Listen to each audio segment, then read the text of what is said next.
Bendiciones nuevamente. Vamos a continuar con nuestro episodio 27 en el análisis que estamos haciendo, un breve análisis muy sencillo acerca del libro de Judas.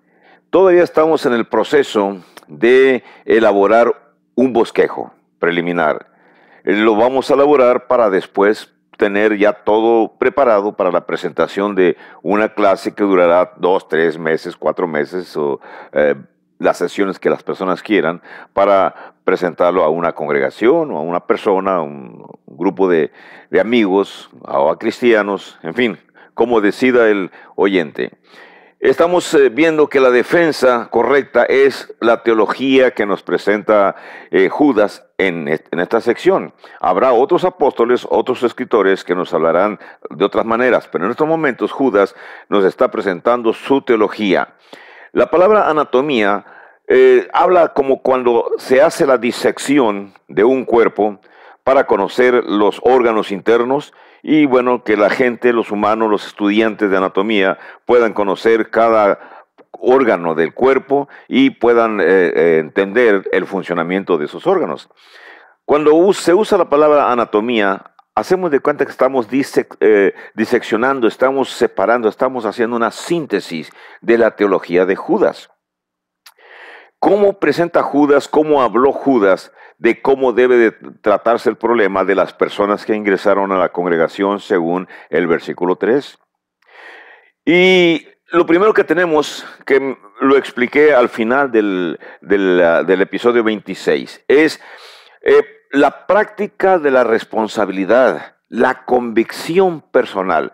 Es elemento necesario, muy necesario, para usted que acaso es guía de una congregación o para usted que es un nuevo cristiano que apenas está aprendiendo y que quisiera más adelante ser el guía de un grupo de la Iglesia de Cristo, por supuesto, entendemos que debe existir dentro de sí mismo. Yo señalo el corazón, pero sabemos que en realidad la mente es la que funciona y donde están el asiento de las emociones, el asiento de las convicciones. Así que tenemos los que ya anhelamos, los que ya conocemos, los que ya deseamos, tenemos la convicción, tenemos la responsabilidad personal. ¿De qué tenemos la responsabilidad o la convicción personal? Esto implica esta frase, actualización. No es lo mismo si hace 20 o 25 o 30 años adquirí un conocimiento bíblico y ahora ya después de 25 años sigo enseñando lo mismo que conocí hace tiempo.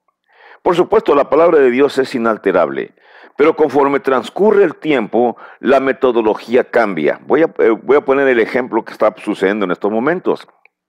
¿Cómo enseñaba nuestro Señor Jesucristo y cómo enseñaba Pablo? ¿Cómo hacían para viajar a los lugares a donde iban a enseñar? Lo hacían caminando, lo hacían vamos a mencionar la palabra, en burros o en bestias, y caminaban largos espacios y tardaban muchísimo tiempo para llegar a los lugares a donde tenían planeado ir. Pasó el tiempo y en los últimos siglos, en el último siglo, con los grandes inventos en transporte que hay, las personas ahora para transmitir conocimiento ya no caminan tantas distancias, utilizan sus vehículos. Vehículos sencillos, vehículos más modernos, como quiera que sea, y acortan las distancias, el tiempo se aprovecha mucho mejor. Pero la tecnología nos ha alcanzado. Y entonces muchísimas personas, como un servidor, estamos haciendo uso de la tecnología para transmitir el conocimiento a través de este medio. Entonces, la metodología cambia, la enseñanza es la misma. Necesitamos eso, lo entendemos perfectamente, pero la cuestión de la actualización no nada más implica el aprender a conocer mejores o métodos más actuales para comunicar la palabra del Señor. Implica estar estudiando constantemente, ver qué hay de nuevo, buscar más información, no conformarnos con la información que tenemos. Decir como aquellos filósofos de la antigüedad, no recuerdo quién fue ese filósofo que dijo que mientras más conocía, él solamente sabía que no sabía nada. aceptando de esa manera que aunque hubiese adquirido muchísimo conocimiento, al conocer más y más se daba cuenta que su conocimiento era tan pequeño en comparación con la gran cantidad de conocimiento que existe. Podemos decir nosotros lo mismo. Si ya leímos la Biblia una vez y extraímos algunos principios, cuando lo leemos la segunda vez, nos asombra nuevamente encontrar otras ideas. La leemos por tercera vez y encontramos algo más que enseñar. Como en estos momentos, yo sé que para muchos de ustedes, incluso la palabra exégesis suena rara. Pero no hay preocupación, significa interpretación, significa la presentación de textos, no tan solo bíblicos. Cualquier texto se puede hacer una interpretación, una exégesis, incluso de las actitudes de las personas. Una persona con verla, inmediatamente la psicoanalizamos y podemos hacer una exégesis de su personalidad. Es enojón, es buena persona, es grosero, es mal hablado, vamos diciendo características de esa persona. Bueno, en la interpretación bíblica hacemos de cuenta lo mismo, que escarbamos y escarbamos para ir encontrando lo que el texto nos está diciendo. Hay una palabra en latín que se llama sensus plenior, que significa el sentido pleno. El sentido pleno de la Escritura. ¿Qué es lo que el escritor le quiso decir a los primeros receptores de la carta? Nosotros investigamos profundamente, lo más que podamos, para saber qué era la intención del escritor al escribirle en este caso a la congregación, para que ellos pudieran interpretar adecuadamente. No estamos en su tiempo. Necesitamos escarbar en las costumbres, en las ideas, en la forma de comunicar, en la cultura tanto del escritor como de los receptores, para tener una idea completa, total, de lo que es el sentido pleno de la Escritura. Por eso la actualización es algo necesario, algo que todos debemos anhelar. Y es nuestra responsabilidad, nuestra convicción personal, que estarnos actualizando constantemente. La verdad, número 2, la verdad bíblica proposicional. ¿Cuál es la verdad bíblica proposicional o qué es lo que propone Judas en esta sección? Bueno, implica que los receptores, los que recibieron la carta, van a tener una actitud correcta hacia lo que Judas les está diciendo. Judas está inspirado. Entonces, de lo que Judas tenemos en nuestras Biblias es parte de la revelación. ¿Cuál va a ser la actitud que usted y yo vamos a tener hacia esa revelación? Bueno, tiene que ser la actitud correcta. Una actitud de respeto, una actitud de obediencia, una actitud de seguir las reglas. Usted sabe que muchísimos grupos religiosos sectarios, aunque vean las reglas en el Nuevo Testamento, las hacen a un lado y prefieren seguir las reglas que sus pastores les imponen. Pero en la iglesia de Cristo no. En la iglesia de Cristo nuestro líder es Cristo, sus ayudantes, los apóstoles, son nuestros maestros y lo que ellos nos proponen en las Sagradas Escrituras son la guía para nosotros. Por eso nuestra actitud debe ser la correcta hacia la revelación. Actitud de respeto, actitud de obediencia. ¿Qué más nos dice o qué más hemos extraído de Judas? La oración. Desde el versículo 20 hasta el 23 se encuentran cuando menos 6 actividades que Judas les dice que ellos tienen que realizar. Vamos a leerlas. Dice el verso 20. Pero vosotros, amados, y viene la primera, edifíquense sobre su santísima fe. Primera acción, edificarse. 2, oren en el Espíritu Santo. 3, consérvense en el amor de Dios. 4, esperen la misericordia de nuestro Señor Jesucristo. 5, convencer a los que dudan. 6, salvar a los que van cayendo al fuego, los que se van apartando, ir a convencerlos. 7, tengan misericordia de los que ya se perdieron. Mencioné 6, pero son al menos 7 actividades que aquí se encuentran. ¿Y qué significa esas 7 actividades que Judas nos está diciendo o qué podemos decir de esta cuestión? Bueno, vamos a ver aquí la cuestión de la oración. La oración, ¿qué cosa implica? Es la única forma que tenemos para comunicarnos con Dios. Si usted no practica la oración, Si usted no es una persona que utiliza sus 10 minutos, 15 minutos, 20 minutos allá a solas, en el lugar que usted escoja, para estar en íntima comunicación con Dios y hablar con el Padre de tú a tú, con el respeto debido, como cuando un hijo habla con el papá o el papá con el hijo se juntan para hablar y dicen vamos a hablar de hombre a hombre. Y ya se comunican, los padres comunican a los hijos las ideas que tienen que comunicarle respecto a su sexología, por ejemplo, a las cuestiones sexuales, que para muchos es tabú hablar con los hijos acerca de las cuestiones sexuales de su organismo, con los cambios que va teniendo. Bueno, lo mismo es el contacto para con Dios. Necesitamos momentos adecuados para estar en comunicación con el Señor. La oración que usted haga allá en el lugar de reunión, a la hora de comenzar su servicio religioso, a la hora de finalizarlo, está correcto. Pero ¿qué de su oración privada? ¿Qué de sus acercarse a Dios en forma íntima, con ese método de comunicación? Entonces, la oración, cuando Judas menciona la frase orando, dice en el versículo 20, orando en el Espíritu Santo, podemos tener la imagen de todo el grupo de los fieles que recibieron la carta, juntos orando, pidiendo orientación a Dios para enfrentarse al problema.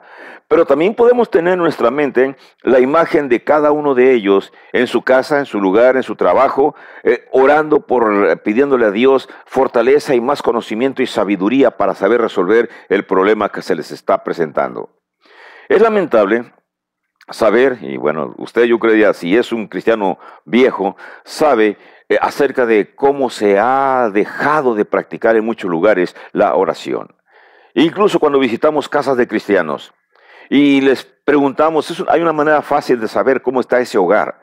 Pregúntele a los niños, oh, mijito, hicieron una oración en la mañana por los alimentos, y los niños no mienten.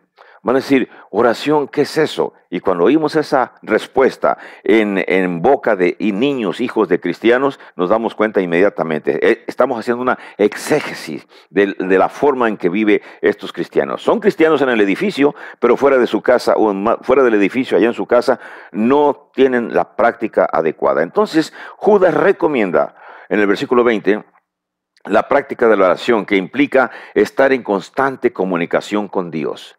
La disciplina. ¿En qué consiste la disciplina? Por supuesto, los cristianos que están recibiendo a aquel grupo que llegó y que van a venir a causar el problema, los cristianos tienen que manejar el autocontrol. No romper inmediatamente o no salirse del control de su propia actitud. Vamos a analizar primero, antes de tomar las armas, antes de guerrear contra los que vienen, vamos a analizar lo que ellos traen. Muy importante. Por eso la disciplina implica autocontrol, en el caso en que Judas nos está mencionando en esta carta. La escatología del Nuevo Testamento. Por supuesto que en Judas también se habla acerca de esperar la venida, dice el versículo 21, dice, esperando la misericordia de nuestro Señor Jesucristo para vida eterna. Eso de esperar es cuando Jesucristo venga. Entonces nosotros debemos de tener, el cristiano, una escatología, aceptar la escatología del Nuevo Testamento, la correcta escatología. El Señor va a venir. Por supuesto que usted y yo nos vamos a encontrar con muchísimas personas que ya no sé si llamarlos ateos o ignorantes o cualquier frase que les quede a ellos, humanistas, etcétera. Todas las personas que simplemente satisfacen sus gustos, sus apetitos, y para ellos no existe Dios más que su suprema voluntad, o sea, la de la persona. Se hace lo que la persona quiere, no lo que Dios ordena. Por eso la Biblia para ellos ha pasado ni siquiera a segundo término, ha pasado a último término. Es un libro abandonado y lo consideran obsoleto, lo consideran viejo, acabado, que no es para la gente de esta época. Qué lamentable. Es lamentable, y yo creo que los cristianos del mundo tenemos algo de culpa en esto, porque no hemos sido tan combatientes como debiéramos de haber sido. De todos modos, la escatología del Nuevo Testamento, así como se presenta, ¿qué cosa implica? Si Judas nos está presentando esta escatología, entonces nosotros tenemos que aceptar la misma escatología. Yo no puedo aceptar Lo que algunos escritores de ciencia ficción mencionan, que en el día del juicio final simplemente los extraterrestres vendrán y se llevarán a los mejores científicos del mundo para mejorar sus vidas allá en sus planetas de donde ellos vienen. Para mí no existe, aunque mucha gente dice que tiene evidencias suficientes, para mí lo primero es lo que las escrituras me dicen. Si después llega a suceder en el momento del juicio final las circunstancias que son un poco diferentes a lo que dice la Biblia, bueno, ya no es mi cuestión. Simplemente yo me apego a lo que dice las Escrituras, y si Dios en su momento utiliza los métodos que sea para salvar a la humanidad, a la gente que ha seguido sus principios, es cuestión de Dios y no podemos nosotros interferir o mencionar que la Biblia miente y decir que lo que va a suceder es lo que esos escritores mencionan. No es correcto, no es aceptable. Si usted es cristiano, la Biblia es la palabra que lo guía, es la palabra que me guía. El sentido de comunidad, que ya también estuvimos hablando acerca de esto. ¿Qué cosa implica el sentido de la comunidad? Miren, en el sentido de la comunidad implica que usted es guía, es dirigente, es una de las personas fuertes en la congregación. Conozca usted la naturaleza de la congregación, conozca usted cómo es la comunidad. Y cuando decimos conozca usted todos los aspectos que sean necesarios. En ocasiones se forman nada más los grupitos de los amigos más fuertes. Y a veces el liderazgo cae en esa situación. Los más fuertes se reúnen con los más fuertes. Y entre ellos simplemente se retroalimentan. Y se les olvida que hay una congregación más grande, los otros miembros más débiles, que necesitan consejo, que necesitan visitación, que necesitan palabras de ánimo, incluso hasta que necesitan trabajo, porque no tienen trabajo, no tienen que comer, no sabemos sus necesidades en sus casas. Y nosotros nos concentramos en el grupo con el cual me siento más identificado. Y acá otro grupo con el cual me siento más identificado. Y aquí otro grupo. No es correcto. Para las personas que guían una congregación, toda la congregación es nuestra responsabilidad. Desde el cristiano que es potentado, hasta el cristiano que es el humilde albañil, el humilde carpintero de la congregación, el humilde conserje del edificio, son iguales de importantes. Por supuesto, al banquero lo voy a visitar en su oficina en el banco, y al conserje lo voy a visitar en su trabajo, como está vestido para trabajar en su área. Pero ambos me merecen el mismo respeto, el mismo cariño, el mismo amor como cristianos. Por eso la cuestión de conocer la naturaleza comunitaria, cómo es la comunidad que se reúne en donde usted está. Note usted las diferencias. Siempre va a existir un grupo de 2 o 3, vamos a decir, de más o menos el 5%, que son muy colaboradores participativos con usted. Esos son los guías que van a estar con usted. Va a existir un grupo, más o menos de algunos, ¿qué decir? Estoy hablando porcentajes nada más así, un 60%, que son todos los que aceptan las ideas que sus buenos líderes les están proporcionando. Va a existir después también posiblemente un 10% de apáticos, de que no les interesa gran cosa, pero va a existir también un 5% que son los que están molestando, los que están diciendo, los que están hablando, los que están en contra de usted y que van a ser fácil presa de los grupos que vengan de fuera o de las personas que vengan de fuera con la intención de dividir la congregación. En el libro de Judas se nos menciona en el versículo 3 que ingresaron esas personas. Pero tenemos nuestras congregaciones como esta en muchas partes del mundo, muchas partes de México, donde ha sucedido precisamente lo mismo. Llegan aquellas personas, están por 1 año, 2 años, y después de 2, 3 años hay una separación y se va un grupo de personas y se hace una hecatombe, se hace una división y a los pocos años, 1 año, 2 años, 3 años, ya se olvidó la división, ya nos perdonamos y ya somos hermanos otra vez.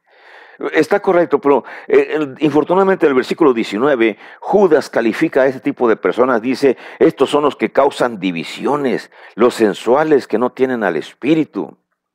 No todos, por supuesto, pero infortunadamente ya está escrito en las Sagradas Escrituras, ya está escrito en la Biblia, ya está escrito en Judas. Entonces tengamos cuidado sobre eso, conozcamos la naturaleza comunitaria. El envolvimiento.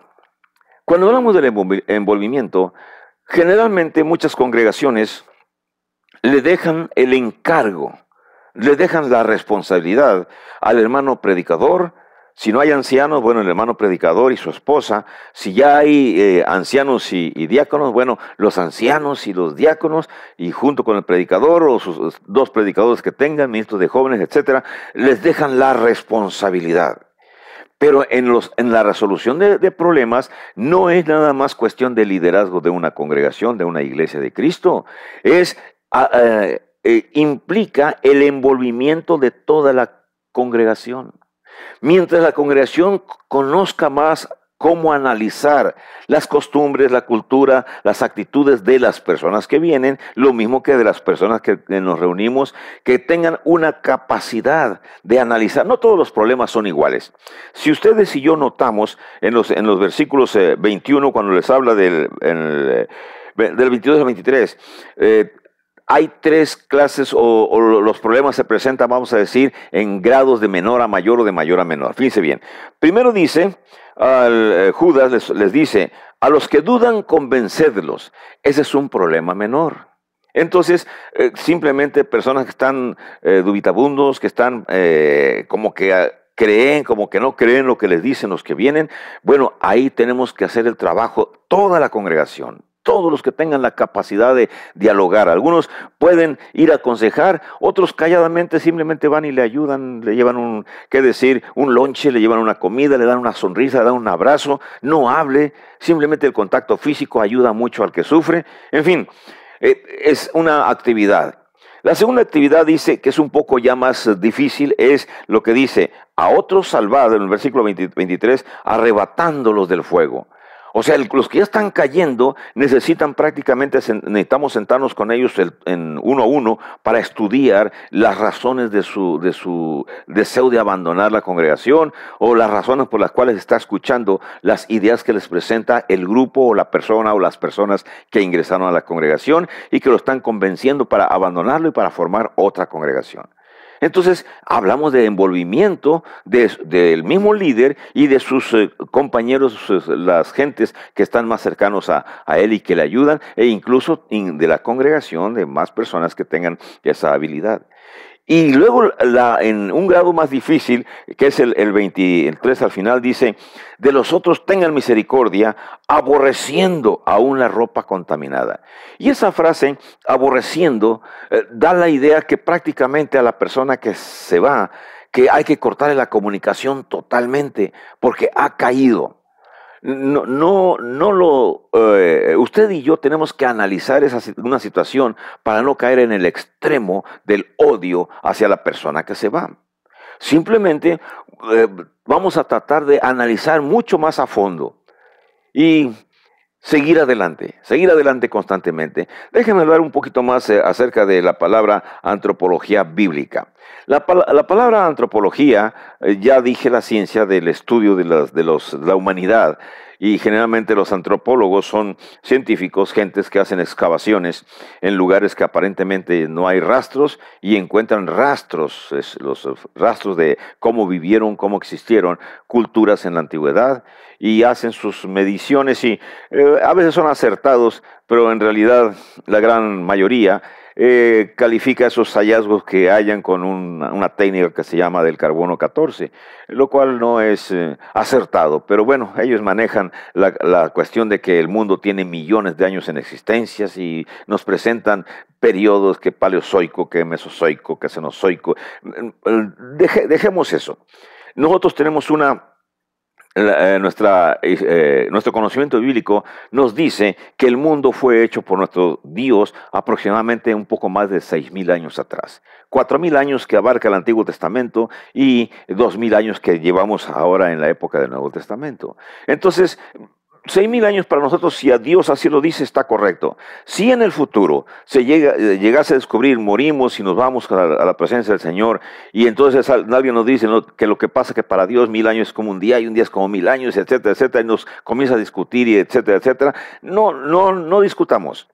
No discutamos porque ninguna de esas discusiones nos va a llevar a la salvación. Lo que nos lleva a la salvación es la obediencia del Evangelio. A propósito, los invito a que si no han visto mis videos acerca del plan de salvación, simplemente usted texte Moctezuma, plan de salvación, y ahí van a salir varios videos donde explico desde el video 1 hasta el video 38 el plan de salvación. Ahorita estamos viendo la exégesis de Judas. Entonces, la antropología bíblica implica conocer, tener la capacidad de conocer lo elemental acerca de lo que es el hombre. La palabra antropos significa el hombre, tanto masculino como femenino, no hay diferenciación en estos momentos. Entonces el antropos es el ser humano. ¿Cuáles son sus características? ¿Cuáles son sus reacciones? ¿Cómo actúa el ser humano ante situaciones determinadas? Cuando nosotros tenemos cierta idea, no es que nos convirtamos en psicólogos profesionales, pero tenemos cierta capacidad para poder analizar a las personas con las cuales nos reunimos. Entonces, usted, así como Judas nos está diciendo, necesitamos conocer lo elemental sobre el ser humano. Cuando entraron aquellas personas, según el versículo 3, el grupo que lo recibió, que son los justos, los adecuados, Judas les dice, ok, necesitan primero conocer, analizar las intenciones de las personas que vienen. Y desde luego que en el párrafo completo de Judas se notan las actitudes de esos antropos, de esos hombres. Cómo eran en los convivios, cómo eran en su trato para con los demás. Tan solo la frase, cuando menciono constantemente, la frase que está en el versículo, déjenme recordar cuál es el versículo, donde dice acerca del versículo 12. Cuando dice, son manchas en vuestros ágapes. Entonces ya tenemos una manera, una forma de comportarse de el antropo. Se están actuando de manera diferente al resto de la comunidad. Comen impúdicamente. Comen impúdicamente, nos está diciendo entonces su forma de ser aborazados, de tomar todo para ellos. Dice más el versículo 12, se apacientan a sí mismos, no les importan los demás, no les importan los miembros. Entonces ya tenemos 2, 3 o 4 características. Judas nos dice que necesitamos conocer lo elemental sobre el ser humano, sus características. Y basados en esas características que el ser humano presenta, entonces nosotros tomar las decisiones adecuadas para enfrentar el problema.